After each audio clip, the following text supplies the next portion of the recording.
Hello, I'm Barry Rose. I'm an LGBTQ content creator, advocate, and I create content for my community to inspire people to be their most authentic selves. And I started this podcast really not knowing what it was actually about. But what I'm interested in is how can we really be our most happy, successful, authentic selves. There's a lot going on in the world, and I know in order to win in society, first we have to win over ourselves. And that means overcoming our limiting beliefs, those things that are holding back our inner darkness that comes up, that questions everything we're doing. Anything that's preventing you from being your best self. Because obstacles, first and foremost, start in your own self. I know that it is a process to become the person you're meant to be in the world, and it doesn't happen overnight. It's basically a life's work. But with this podcast, I want to talk to different people and see how they're doing it, primarily creators, because that's the industry I'm in and those are the people I know. But how can you take your personal circumstance and show up in the world in a way that gives back in a big way and also uses your inherent qualities and skills to the highest ability? This is something I'm really learning. I do this Buddhist chanting, Nam-myoho Renge Kyo, and I do it every day because I'm essentially chanting for all the things I want, but to change something deep on the inside that's going to allow me to reach those goals. And it's an endless process, but I'm chanting for unshakable happiness. And that's the kind of happiness that's unaffected by external circumstances. You get a new job, you get a new girlfriend, and those things make you happy for a short amount of time. But it's relative to the circumstance. That happiness could easily go away. But to me, having unshakable happiness is the type that's undetermined by outside factors. That's your baseline. And for me personally, it's taken a lot of work to get to that. I was basically diagnosed with depression. I don't know what I was about to say. With depression when I was 14.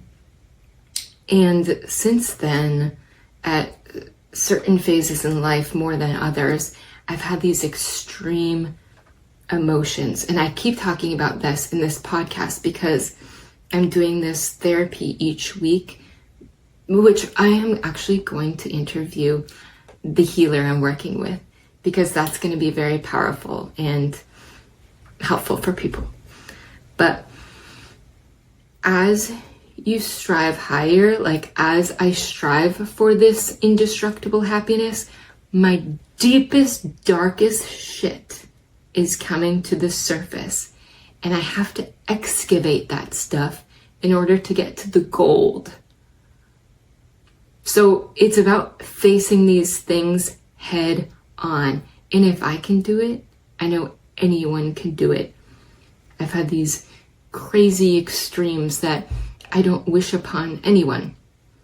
The goal is to integrate all parts of the self. Because if you're totally on board, you are on fire. You can do anything.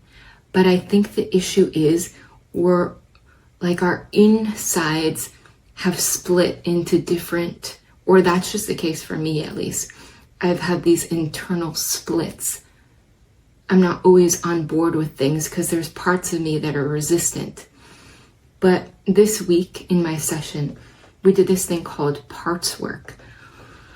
Later in this episode, we're going to interview my partner and we're going to talk about our daily habits, like our morning routines and evening routines, because having this structure enables us to get the most out of our day. Going back to what I was saying. yeah, we did this parts work where I was talking to different parts of my psyche, essentially. And there was this part that's basically the destroyer.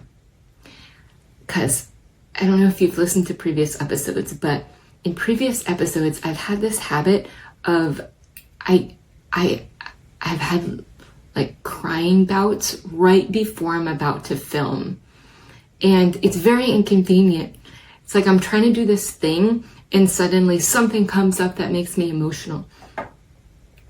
Basically, I found this inner part of myself that I talked to, and it said, I can be your greatest ally or your biggest enemy. I have the power to create and bring you to the next level, or I have the power to bring you down. This is internal stuff that's speaking to me. And it is this fire, it's this integrity. I finally understood. I feel like tearing up right now. It's the hurt part, the part that's been really trampled on in a lot of senses. I was allowing that to take me down and deter me off course. But really, there's a positive attribute to it. It's wanting to serve you in some way. So this part of myself was saying, integrate me, bring me to the surface, allow me to be part of it, include me. I talked to it and said, yes, I'm going to include you. I'm going to bring you to the table. You are on my team. We're all on the same team. And a team can go a lot farther than just one person. So I'm bringing that to the table. And that's a fire. That is a fire. And when you have that internal flame that's constantly burning, not like a flame that takes over and burns everything down. No, this flame is keeping you going, keeping you warm, keeping the food cooking for you. That's power. That is power. But today we're going to talk about our morning and evening routines and how that sets us up for success on a daily basis. All right, we're back with my very special, cute, amazing partner, Lorenzo. Do you want to introduce yourself? Hi everyone, my name is Lorenzo. As Bray said, I am their partner. I am non-binary and use they them pronouns, and I am a full-time content creator, mostly doing LGBTQ content, but also progressive issues content, and it's a great time. It is a great time. And yeah, I never mentioned that I'm non-binary and use they them pronouns as well. And oh yeah, by the way, we're doing non-binary couple series on your channel, just saying. But the real reason why we're here is to talk about our daily routines, because routines are important for keeping us grounded, having a sense of rhythm in our lives. Can you tell everyone what our typical morning routine looks like? Yeah, we have a great morning routine. The current routine right now is that we're waking up at 4:55 a.m. I check my temperature for BBT, and then I pass the thermometer to Barry. You place it on my head. Sometimes placing it on their head because they're buried under blankets and I don't know where they are under there. It's cold. So we check our BBT first to track our cycles, and then we get up at 5 a.m. I head into the kitchen, turn the lights on, turn the heat on, and then I get started with making coffee for both Barry and I. While I'm doing that, what are you usually doing? Oh, I'm making the bed. I make the bed, I fold the blankets, put them in the closet, and then I do my period journal. Meanwhile, you're in the kitchen making those smoothies. Yeah, the kitchen is my domain in the early morning because I like having quiet time to think and just be alone. So yeah, I'll make the coffee first, and then we actually have a whiteboard with whatever we're doing for our workouts for the day, be it a run, then a strength training, or a rest day. So I will put together electrolytes or G1M Sport or anything that we need in terms of fuel and hydration, and I'll get berries ready. And then after those are ready, I will start making smoothies. We have 4 smoothies that we cycle through. Each smoothie is actually based on where we are in our cycles, our menstrual cycles. So sometimes I have to make 2 separate smoothies. We are lucky right now We're in our luteal phase. that we're both in the luteal phase, so I can double up on the smoothie in the morning, and that saves me some time. But while I'm doing that, you also come out. Oh yeah, I play with Juniper for about 10 minutes. Juniper's our cat, the most beautiful cat in the world. You've probably seen pics everywhere. Yeah, so I'll play with her with the laser pointer. That's our early morning entertainment. Yeah, and then I'll go chant for an hour. Yeah, so usually when I wrap up in the kitchen, which again takes about an hour or so, I will prep my workout clothes. Recently, it's been incredibly cold in the teens or in the negatives, so it takes me a long time to put on all of my workout Garb. clothes. So I'll grab the clothes that I'm going to be wearing after, and then I usually will come join Barry and chant for about 5 minutes. After that, I leave and get all of my running clothes on, and then I head out for my run.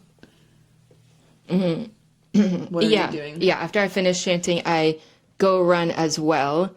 Depending on the day, we have different runs. And we'll meet up in the gym. Yeah, we meet up in the gym. And then you've been doing strength training and helping me with my strength training every day. Yes, we cycle through leg day, chest day, back day, and then arms and shoulders day, and we'll usually pair one of those workouts with a run that makes sense. So frequently we've been pairing a sprint workout with leg day, so that tends to be a little bit more of an intense day. Saturdays we take off. We usually do not run at all on Saturdays or do workouts, and Sundays tend to be our long run days, so we don't usually do strength post. But we have been doing abs as well, like an 8-minute ab circuit in addition to all of that. Yeah, we do our abs every day. And then one of us will take a shower, whoever gets there first, and the other person will have their smoothie. And at that point, we'll just get ready for the day, shower, get ready, and then hopefully start work at 9 a.m. Yeah, we aim to start at 9 a.m. So it's a 5 a.m. to 9 a.m. We have a big Morning routine. I'll also take a cold shower. I feel like that's been helping. Why do you think a routine is important in general? What about it sets up the day nicely? And why do we consistently do the same things every day?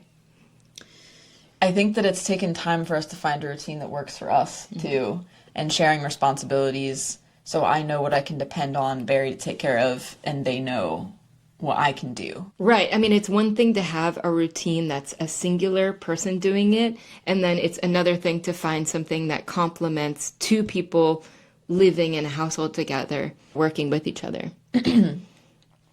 So in terms of routines in general, I feel like, at least for me, getting a workout in first thing in the morning is really helpful to set up my day for success. I also think it's important to get outside and breathe the air out there and have quiet time for myself. There used to be an iteration of the morning routine where I would just get up, check my phone, get on email, start doing payroll, Don't or whatever. And those mornings would always send me into these massive spirals because the work was important, but it was not the right time to do it. So trying to think about what to prioritize right away and to honor that space before getting into the work. Yes, it's nice to get into work with a clear headspace and feel like you've gotten your morning light, which is the first light of the day that sets your circadian rhythm, and you've gotten your workout, and we feel good and we feel ready to start the day. But I think it's also been important to integrate a couple of days of variation. For example, our Fridays and Saturdays and Sundays have routines, but they're different routines. Right. Our Friday is typically the day in which we grocery shop, do laundry, have a date night, and we sometimes stay up a little bit later and we'll sleep in on Saturdays, the day of no exercise. And then Saturdays tend to be cleaning the house and doing food prep and sometimes Buddhist meetings or calling friends. We do try to go to bed at a normal time on Saturdays and then Sunday get up at 5 a.m. I think that variation is important too, that you're not having to do the exact same thing every single day. Right, because we do have work days, but then there's also home days. Like Saturday, we do our cleaning. Like Adulting. Yeah, because we have to find time to like fold our laundry on Fridays. Maintain the Yeah. lifestyle. Maintain the lifestyle. And I feel like we've found a system that's really keeping us chugging along and like sets the framework for quality work, which I think ultimately is what we want to be doing, producing quality work while also maintaining our well-being. Because a lot of people, and maybe we used to be like this in certain ways, like are going wholeheartedly into work and like forgetting the kind of like self-care aspect. But I feel like this sets a really nice balance in our lives. I used to not run or work out at all. Yeah. I sometimes used to walk, probably during the pandemic era. But when I was in graduate school working on the PhD, I don't think exercise was a part of my life, like at all. Do you think it's good for your mental health? Yes, that was the reason why I started walking, was for mental health during the pandemic. I needed that more for my mental health than I needed it for my physical health at the time. But now we have goals to run half marathons, so we're in it for a different reason at this point. Yeah. Do you think the aspect of having a routine is good for your mental health? Yeah, and I feel like it could be any kind of routine. You know, when I look back on different eras of my life, I personally am a morning person, and I always have been, but it takes discipline to go to bed the night before to be able to wake up at an earlier hour. I've just realized over the years that my brain functions the best early in the morning. And for me, like when I was doing qualifying exams or writing dissertation stuff, my mind was quiet and present. And that was a different routine, and that routine worked for me then. I do agree. At different points in your life, you might have different routines that serve you at that period of time. And I think for us, we have work blocks that are at the same time now, but also we have our meals together. Like we have a lunch time that's designated to just lunch, and then we have a dinner at 5 p.m. We're like doing our own thing, but then meeting each other for these special meals and making them a special occasion. And I feel like that's also part of the routine. Yeah, I grew up feeling like having meals with family was important. Taking time away from work to connect with other people. And also in Italy, that was a huge part of the culture there when I spent time abroad. But taking time at lunch to eat, right now we're also reading a story from the Decameron, which is Boccaccio's like 1348 book. We have so many vocabulary words that we have to look up. But yeah, human psychology is so interesting in that we are facing similar things as we face today, but in a different era of time. Boccaccio's book took place during the Black Plague, for context, or right after the Black Plague. So I think a lot about the pandemic or recent events that could feel similar in terms of dealing with difficulty and overcoming obstacles in life. But yeah, we've been enjoying that book during our lunch break. And the lunchtime has been a nice time to read, connect, maybe go on a walk, do something else, digest food. What about a night routine, a wind down? Yeah, so again, the wind down starts around 4:30 or 5 o'clock when we break for dinner. So I appreciate that we take the pauses, especially with the workouts that we're doing, making sure we're getting enough protein. We calculate our protein every day because, you know, it's really important to eat a certain amount of protein while you're working out. And so you're keeping my protein in check. It's been a new development and probably will be a temporary thing to track, but we're just trying to be more aware of how much protein we're eating and becoming accustomed to portion sizes and what can yield certain amounts of protein. But yeah, as an athlete or someone who's working out a lot, making sure that you're getting enough protein is important. So the evening routine will start around 5 and we'll start prepping dinner. And at that point, we usually try to shut down work projects. We try to eat between 5 and 5:30. We often like to set the scene. So we'll always light a candle, get some music, set the presentation of the dinner table, and then I like making sure the food looks nice and has different colors. You're so great with presentation. You try make to things garnish. look really beautiful on the plate. And my grandfather, I think, did that a lot. We'll do that dinner and then try to wrap up around 6.